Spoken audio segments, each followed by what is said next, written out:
Alright, we'll try it again. 87 Nissan truck, 270,000 miles. The brake pedal is in the relaxed position. The injectors are, you see those right there. Those are the injectors. Those are the switches. They are actually being pushed in. Common sense would say that the light is on because you're pushing those in, but that's not the case.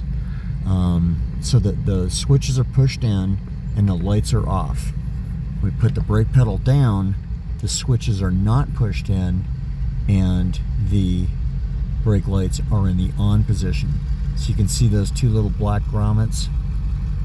That's what fails. They break off and they leave the switches in the on position. And there's two drill holes behind that metal piece right there, and that's what fits them grommets.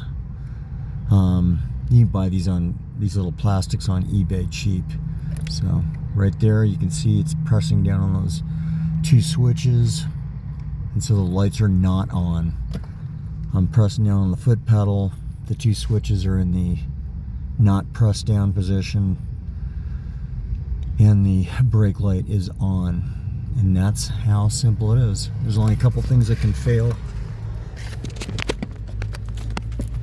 Or it could be that fuse right there. It tells you right there in your little box. Brake light, wherever it went.